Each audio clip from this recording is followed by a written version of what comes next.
Welcome to Animal Posse, the podcast dedicated to the people and rescues making a difference in the lives of animals. Today's show is going to be a little bit different. In addition to being an animal rescuer, I am also into energy healing or Reiki.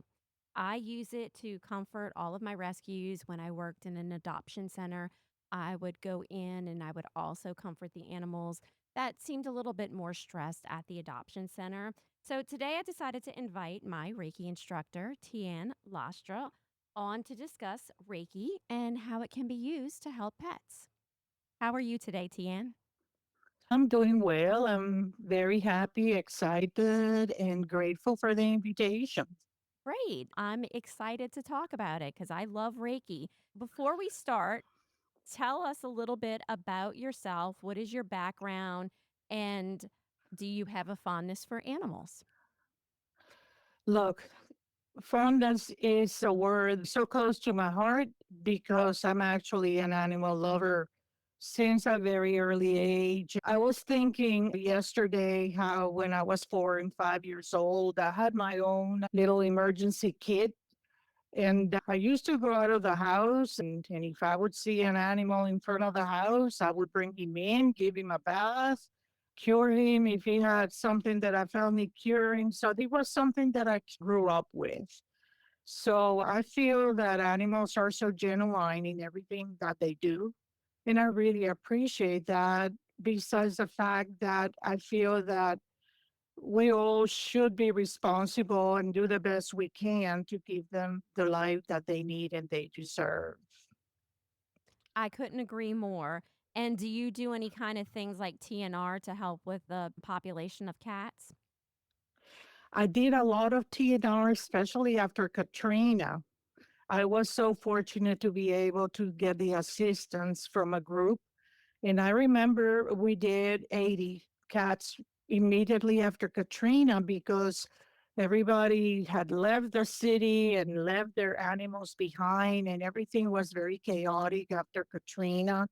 So the animals kept reproducing, and I felt that no one was really doing anything about it. So I contacted this group, and they were so absolutely wonderful. Within a fairly short period of time, we were able to control the cat population, and everything since we did that went back to normal, and the neighbors were happy, and the cats were well taken care of and placed in good homes. So it really worked out for the best. At present, I try to support different organizations. I'm not no longer doing TNR, but I do a lot of animal rescue, and I have been able to place not only cats but dogs as well. So I'm always on the lookout for anybody or anything that needs help, and I try to be there. It's my way of giving back because I've been blessed with wonderful pets. We'll move on to what Reiki is. Let's start a little bit with the basics. You are a Reiki master. If you can explain just a little bit about what that is, and then for anybody who doesn't know what Reiki is, if you can explain that in simple terms as well.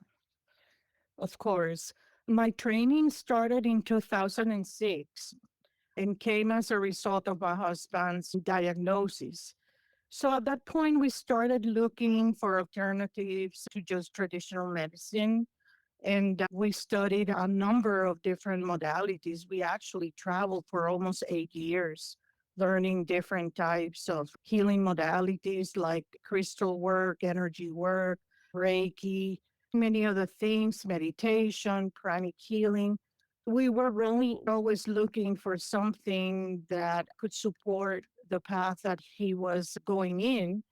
And then we came across Reiki, and we started being trained. So I've been a licensed teacher for the ICRT for about 14 years. In December, I decided to semi retire, but I'm still fairly active. I work in the hospital doing Reiki for cancer patients and also giving meditation classes. But for some reason, I have been called lately to pay attention to the situation of animals that may need some support. And I'm glad that you called me to discuss this thing because it's something that I think is very important. So, going on to the topic of what Reiki is, by definition, we can say that Reiki is a system for stress reduction and for relaxation. It was developed in Japan by a man by the name of Mikao Usui, and that happened around 1922. And it came through Hawaii into the United States through a lady by the name of Hawaii Takata. And although she started teaching in 1976, which you will agree that is fairly recent, it's being practiced and it has spread all over the world. So every country has practitioners, has different types of schools. So it has become quite important. And one of the important things that happen is that the medical profession is looking into Reiki as a way of also benefiting patients. So Reiki has been used in different hospitals and different organizations that treat the patients. And the reason primarily for that is that it produces a level of relaxation that allows the patient to get better. The belief is that your body has a capability of helping itself. And for you to obtain a high level of relaxation, it actually allows your body to do just that. So science is recognizing that, so it's been offered in many healing facilities. Now, in regards to the word Reiki, which by the way in Japan is called Reiki. So if you ever go to Japan and you want to receive Reiki, you need to ask for Reiki.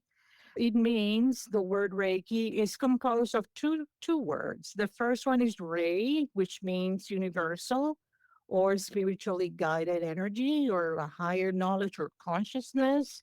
And the second syllable is Ki, which is the same as Chi, Mana, Prana. Simply said, is that life sustaining energy that we all have, that animals have, that plants have. So every living organism has it. So that, in a nutshell, is a little bit of an explanation on Reiki. The only thing I wanted to also add that in order for you to practice Reiki, you need to be taught. The first two levels are taught. The first level is a 2-day program. The second level is a 3-day program. And at that time, you can also start practicing Reiki and treating people and animals and plants and nature in general. And now, important points to have is number one, that you need to be taught by a master teacher. The second important part is that you do not become a healer. What you become is a conduit of this energy that you connect with. Number three, that this is in no way substitute for medical or veterinary care. So it is cataloged as a complementary therapy. And the most important one to some people is that Reiki is not a religion or is associated with any type of religious practice. It is a spiritual practice because we believe that we connect with a higher source and then we use that energy and we are able to transfer it to the person or the animal or the thing that needs it. I would like to address the way that I came to discover Reiki and sought you out as a teacher because it was kind of a coincidental, funny thing. Many years ago, I saw a class that another rescue was offering, and it was an introduction to energy healing for animals. There was Mm, a Reiki instructor there, so I attended that class. And I immediately connected with it. I thought it was very interesting and I wanted to learn more. I was talking to my friend about it, and she's in rescue. And I was like, I really want to go do this, but I don't know where to look for a Reiki instructor locally. And she was like, "Oh, I know one." She goes, "She helps us out with the cats sometimes." So that's how I actually came to find you. well, I'm glad you did. It's just But funny because it's just like a coincidence that you were into doing the cat rescue and the TNR and everything just fell into place. for a long time, I was actually the only teacher in the area. And people were wanting to learn, and I wanted people to learn how to do it because I thought it would be so beneficial at all levels for people, for patients, for animals, for families, because there's immense benefits to using this energy. It helps you with pain management, it helps you with your sleep, it helps your body relax, it puts you in a clearer frame of mind. So it's just excellent no matter which way you look at it.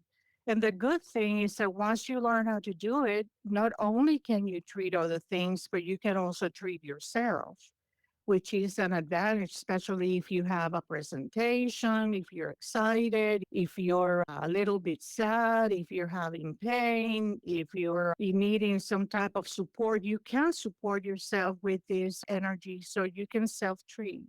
So I think that's really important. Another important thing is when you want to treat, for example, the animals, which is the focus of our conversation, you really don't need any equipment. Your equipment is in your hands and in your heart.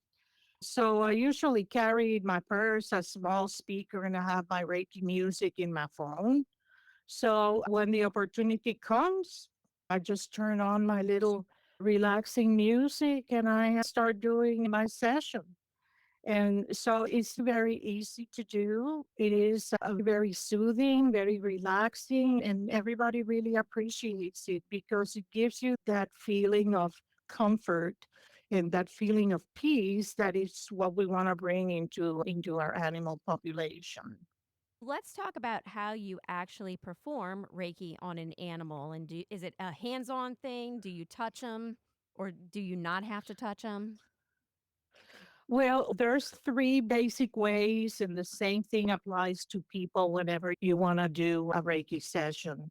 The first way of doing it is with the laying of the hands. You put your hands on your subject, and when you get trained to do Reiki, you learn particular hand positions that if you complete all of those hand positions, then you have treated the full body. So you can do hands on if for some reason the person is not receptive to touch or the animal is not receptive to touch, you can do it hands off. And when you do that, we use the word beaming, in which we beam the energy to the person or to the subject. And one thing that a lot of people don't know is that we can actually do Reiki long distance. Energy travels wherever it's directed to. So you don't need to be present to receive the benefit of the session. So those are the three basic ways. And for animals, you can do it the three different ways. You can do it if the animal is receptive. If it's an animal that has been within a family, you can do it putting your hands on the animal. If the animal is wild, or if the animal is stressed, you can go ahead and do it hands off, just beaming the energy. Or if the animal is located in a different place, you can do the distance healing, or you can send the energy remotely. Energy will travel as you direct it. So you can send it wherever this person or this animal is located, and they actually feel the energy when you're doing that, and you yourself are feeling the energy as well because you're energetically connected. So it's a very interesting process, and it's very amazing the way that it happens. It's really interesting when you send a long distance Reiki to a person. And after the session, I always call and check in with my client. They can describe pretty much what I was doing. Oh, did you put your hand? You had your hands in my chest, didn't you? Oh, you put, then you moved your hands to my head. So it's so interesting to know that actually happens and that the other person is as aware of what you are doing as you yourself are. When you're doing Reiki on an animal, how do you know that the animal is accepting it? Okay, the first way is observation. So there are people, and I have taken several classes on animal communication to where you actually communicate with the animal at a at a different level. Somehow you can convey your emotions to the animal, and the animal can convey those emotions for you.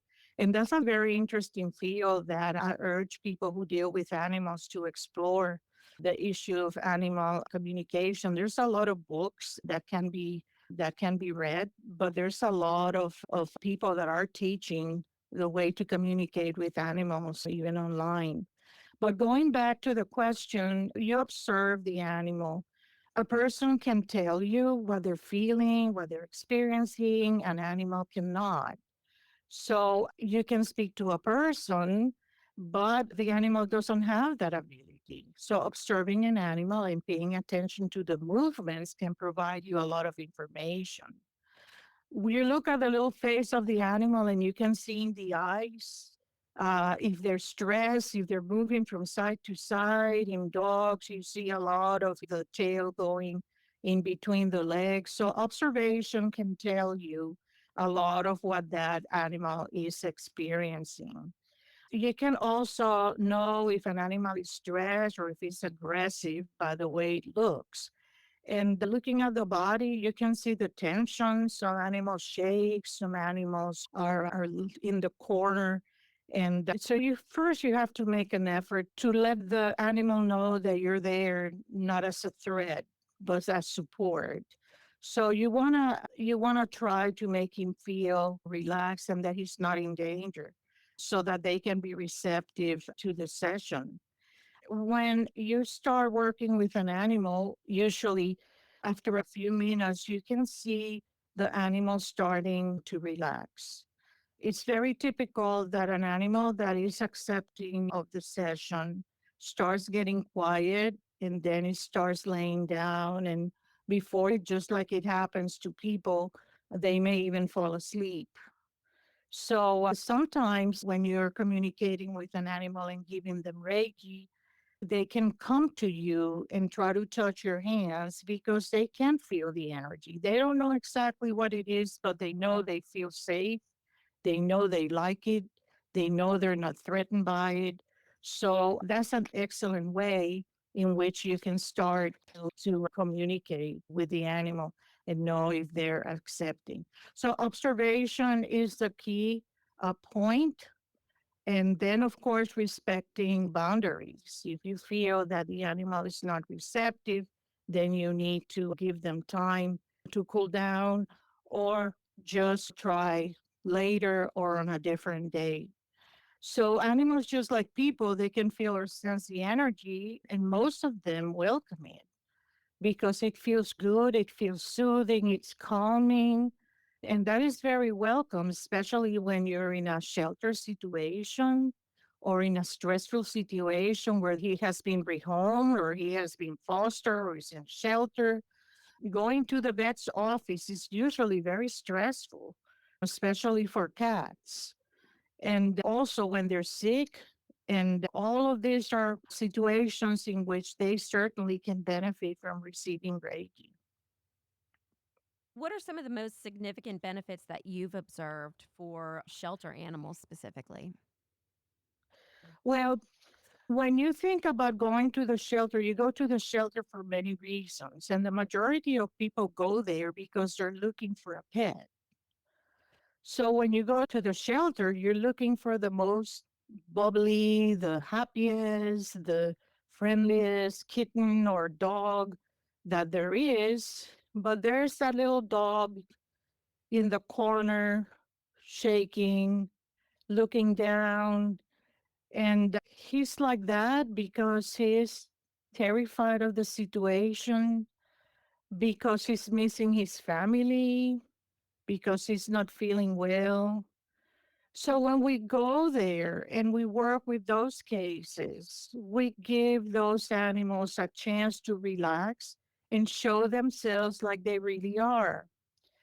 When they do that, what we discover is they're wonderful little animals to be adopted.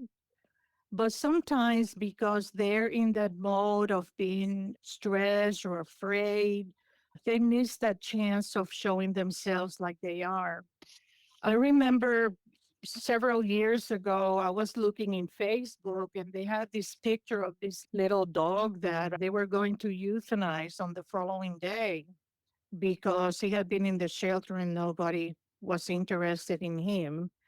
So I got up early and I went to the shelter that morning and I told the girl in the front, I would like to adopt that little dog that you put on Facebook that is going to be euthanized tomorrow. And her response shocked me. And she said, "You want him?" And I said, "Yeah, I want him." So when we went to where he was shaking in the corner, looking against the back part of the kennel. And she took him out and she said, "Are you sure?" And I said, "I'm positive." The moment I took him out of the front door, he was a different dog. He was walking, he was jumping, turned out to be the nicest little dog. He was just intimidated by the environment. I remember another time that I went, I looked in the cage and there was this beautiful little black cat. So I started talking to him because I had gone there to see if I could find a lost cat. And there he was. His name was Joey. And I went and I looked at him and I wasn't ready to take in another animal. So I went every day to the shelter. So 2 days after I go and I asked the attendant, I said, "Where's the little black cat that was here?" And he says, "Oh, we just moved him somewhere else." And I said, "Can I go? Can I go see him?" And when I went into the cage, he was so defeated. He was laying on the floor and was just looking at me. And he was so depressed. He was so intimidated by the environment. So I told him, "I promise you, this afternoon I'm coming for you." So I went and I started giving him Reiki when I got him. I found a home for him. He is the most amazing little cat. So these environments affect their behavior, and sometimes their behavior causes them not to be good candidates for adoption. So Reiki comes in to relieve them of that stress and put them in a position to where they're more adoptable. And that's something that we want. Every animal to find a home and every home to find their animal. So this is really important. In Louisiana, I don't know that there's an active group of people going to the shelters. And it's something that I have felt that it has been very necessary. Yeah, maybe we have to think about putting together something like that then, Absolutely. Absolutely. because it seems like Reiki and animals do go hand in hand because you do see Oh, that most absolutely. of your Reiki practitioners are big time animal lovers. Absolutely. Absolutely. When you go to treat an animal, so you'll know we need to honor what they want. And again, you do that by observing their body movements, their behavior. But usually, an animal determines how long they want their treatment to be. So usually, you start treating the animal, and then when they consider that they're done, they'll just get up and then just literally walk away. And that's okay because we need to honor their wishes in that way. If they don't want the treatment, they just don't want it. I used to treat a cat. Her name was Sabrina. And when she was a baby, apparently somebody pulled her tail to they damaged all the nerves that went to her elimination system. So she needed to go to the vet every day to have her bladder expressed.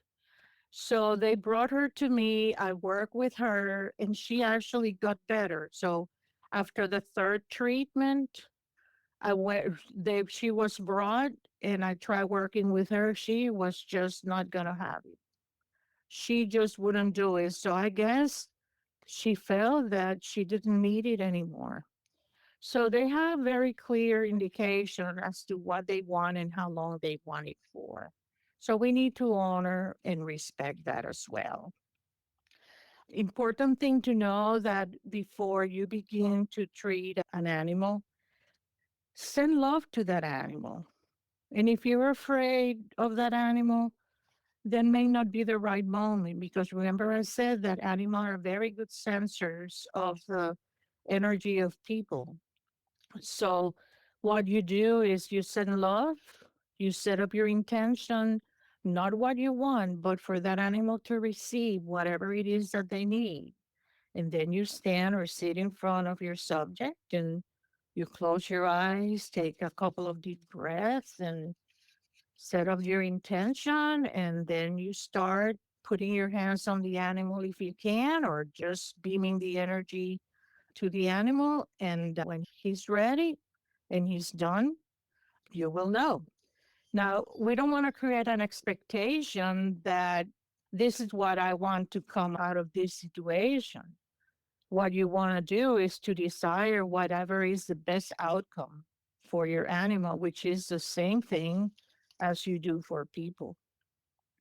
If you don't love animals or you're threatened by animals and all of that, this may not be what you need to be doing. However, Reiki is excellent for treating people, animals, plants, and treating ourselves. So, very important to know that this is available for everyone and everyone can learn how to do it. They just need to be trained. For the skeptics in our audience, how do you explain the mechanism? Is it the energy itself, or is it the focused, quiet, compassionate presence that makes the difference? I think it's a combination of both because once you connect to that energy, the energy is flowing through you, and you at the same time passing on that energy to the person, to the thing, to the plant, or to the animal. So being in an environment that is conducive to quiet and peaceful, just like when you do meditation, is usually the best scenario for this to have. You can do Reiki in the middle of a concert if you feel that you want to. However, the best way of experiencing the Reiki energy is by creating an environment that's conducive to relaxation and puts you as well as your client in a form of meditation. So to answer your question, I think it's a combination of both. It's a combination of both because that way you can maximize the effects. Having soft music playing, your hands tend to get warm and sometimes vibrate, and that is always very welcome by your client, especially by the animals. Yesterday, I was giving Reiki to one of my cats. Her name is Katrina, and she let me do it for a bit of time, and then she had enough. So this morning, I was sitting on a chair and I see her around me, and then I look at her and I say, "Oh, I know what you want." And I just grab her, put her in my lap, and it's just like, okay, I'm ready.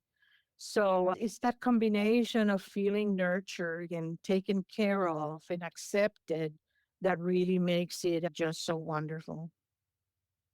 I understand you follow Sarah or the Shelter Animal Reiki Association. Do they have specific methods that they recommend when you go into They a shelter? do, they sure do. And I came across this organization many years ago, and this is an organization that was founded by a lady by the name of Kathleen Prasad. And it was created around 2004. So she created this method in which she focused animals that are in shelters because she recognized the same things that I mentioned before, that an animal that's in a shelter is an animal that is stressed normally, an animal that needs support, an animal that needs attention, that wants to be loved and accepted. So she made it her goal to address those healing methods to these animals that were in the shelters. So she created this organization, Shelter Animal Reiki Association, and the abbreviation is SARA, SARA. And she has methods that she teaches specifically people to go into the shelters and offer Reiki to the animals that are there. If you go on their website and you can Google shelter animalreikiassociation.org, you find a lot of information, how her instruction is based on how to target and how to reach these animals that are in that situation. And she calls, and I really like this title, she lets her classes be called Let Animals Lead. So to me, that tells me that you're attentive what the not only what the animal needs, but what the animal wants. So what it does, according to her information, they have the stress that they experience in this condition.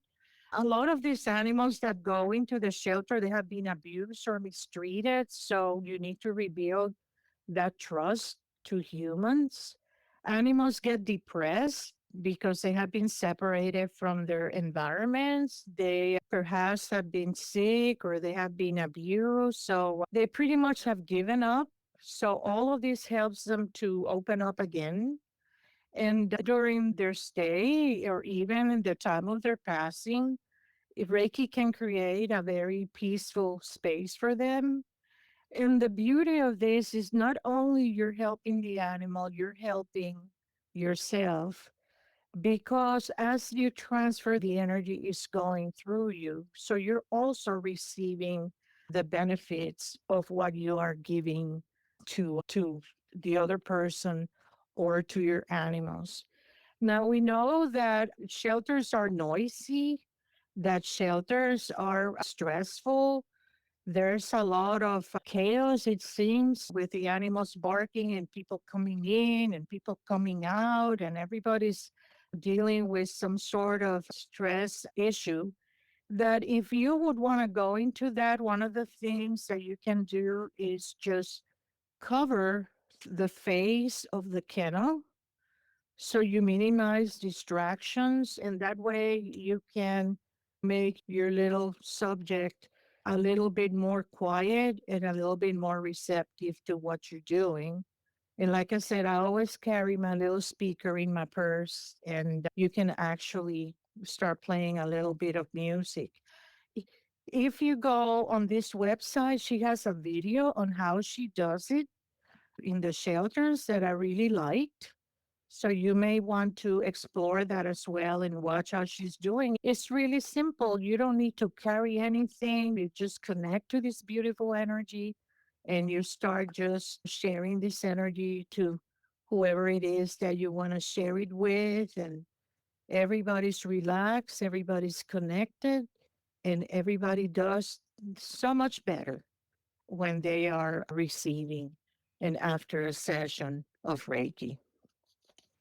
I know you touched on this a little bit too, that anybody can learn Reiki. So even your average pet owner, foster parent, anybody in rescue to learn Reiki, you would just need basically like Reiki level 1. Yes, you can learn. Anybody can learn it. What they need to have is first a desire to learn. Then find a reputable teacher that is going to be teaching you the basics in the proper way and giving you accurate information. So I would suggest taking levels 1 and 2 that you can do over one weekend, and that makes you ready to start treating people, treating animals, plants. The uses are just incredible. There's so many things that Reiki can apply to. And the good thing is that Reiki is so simple and it's a viable source for anybody that wants to impact the life of somebody else or of an animal by bringing calmness into their lives, by helping them get away from fears, overcoming fears and trauma. And it's so easy to do. Like I said before, you don't need any special equipment. You just use your hands. And all that energy of love that comes from your heart, that's really all you need. That good intention to be of service to somebody else or to someone else or to an animal or to whoever needs you to be. And like I said before, it's safe. We remember that Reiki is a complementary therapy and it's no substitute for veterinary care or for doctor's care. We go in and we hold the caregiver's hand and we help them, support them through their journey of healing. And we know that when your body is managing stress, that your body can actually take care of many things. We know our bodies can take care of many things, and the same thing happens with animals. But removing those layers of stress is really the best benefit that we can do. And when you have a calm body, your body again can help itself in many ways. Another important thing is that there are no licensing requirements in the state of Louisiana. There are licensing requirements to practice in Mississippi, Florida, and many other states. But here in Louisiana, there are no licensing requirements. So you can practice without having to apply for a license. What is one thing you want animal rescuers and shelter staff to know about Reiki? Well, first of all, I think that every person that's a rescuer, especially a rehabber, that they deal with these animals in a long term way, that this is something that should be in their toolbox. And we call Reiki tools, and it's things that we can use in order to practice in a better way and to deliver better benefit. So I think every rescuer, every rehabber should have this in their toolbox because, again, it requires no special equipment, so they can treat an injured animal right there and then until you bring them to the vet or wherever the animal needs to go. So it gives you possibilities of not only treating the patient in the physical way by supporting and relaxing them until other means are used, but also helps the animals calm down so that they can make that transition into getting better to where they reach a point where they can be released, or animals that have a strong sense of aggression, we can help bring their aggression down so that they become more manageable. And we know that true rehabbers, the purpose is to release animals on the wild so they don't encourage socializing, but sometimes these animals need medical care, and it's a lot easier to provide medical care when the animal is less stressed and more accepting of what you're trying to do. So, very easy, no necessary equipment. There's zero cost to it once you have completed your training. So, you take it with you wherever you go. So it's a win win situation. And again, the most important thing is not only you're helping your subject, you're helping yourself. And the more you do it, the more you grow, the more your understanding becomes. And your communication skills with the animal also develop. So, yes, that should be part of everybody that deals with animals. And one other thing that I'd like to mention too is since you did mention the rehabbers and the aggressive dogs, and you did say this before, you do not need to do that hands on. So you could either stand close by and send it to them, or you could even do the distance, like you said. Absolutely. You never want to put yourself at risk, and you really don't want to create a situation where that animal is also a victim of its own impulse. So we want to be very discreet and very cautious on to how to approve an animal, especially an animal that we're not familiar with. And this one of the beauties of Reiki that you can treat that animal remotely. Even if there's an animal that would be in Baton Rouge, for example, that just went through surgery and is having a difficult recovery from Metairie, I can send the energy to Baton Rouge and treat that animal remotely. And I know this is hard for people to understand until you have experienced it, and I'm sure you have experienced that connection long distance. So you can do it that way too, but face to face with an animal that may be aggressive. You want to say, okay, I'm here to do Reiki. I'm going to call this lion. I'm going to go open the gate that I'm going in. That makes no sense. You're showing total lack of common sense. So what you do is you stand at a decent distance from the cage and you start beaming the Reiki energy. And the first thing you may see that they're pacing, and then somehow they get the idea, well, what is this? I like it. And then they start relaxing, and then you complete your session. But we always want to do it in their terms. We need to accept that they have a right to determine what they want to accept and what they're comfortable with. So it's really interesting process, but you never want to put yourself in danger, assuming that you can overcome any type of problems that this animal may be dealing with. And maybe it's pain. Maybe this animal is in pain and that's why he's acting that way. But the thing is, common sense, be cautious and never assume that you know everything that's happening in this animal's life and emotions and feelings. For our listeners that are inspired by this conversation, do you have any resources where they can learn more? If they're geared towards working with animals, I would ask them to go into the Shelter Animal Reiki Association. They offer classes and classes online. If you're interested in Reiki in general, that you can use on people as well as you can use on animals. There's multiple Reiki schools. I was affiliated with the International Center for Reiki Training. There are many schools that you can seek training from.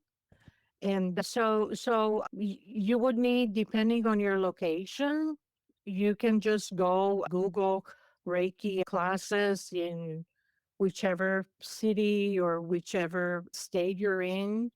And you can go ahead and find who's available and what's available. A lot of classes are being held online. So that open teaching for a lot of the teachers. So there is a number of places that they can go to secure Reiki training. And I encourage you that you do, especially with the animals, because I really would like to see a group form here in Louisiana, maybe under the guidance of Sarah, that we can start visiting shelters and trying to put a little grain of salt to make this little guy's life a little bit better.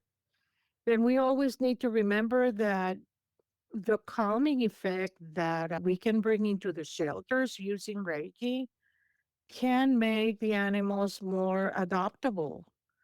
They would open doors for them to be adopted if they can put their guard down and let people see them how they really are. Yeah, absolutely. I totally agree with that. Well, thank you so much, Tianne. I really appreciated you coming on and talking all about this. So hopefully somebody can learn something from it. We're here to help. This is something that is beautiful, that's important, that is necessary. So, whatever I can do to support you or anybody else that may be interested, I'm more than happy to do it. Thank you. Well, thank you for the invitation, and I hope everybody has a wonderful day, evening. And life is beautiful. We just need to learn how to live it. That's all the time that we have for today's episode. Thank you for listening. If you are enjoying our show, please consider leaving us a donation. 100% goes to our animals. Bars in the night, claws in the fight, whiskers twitch and tail.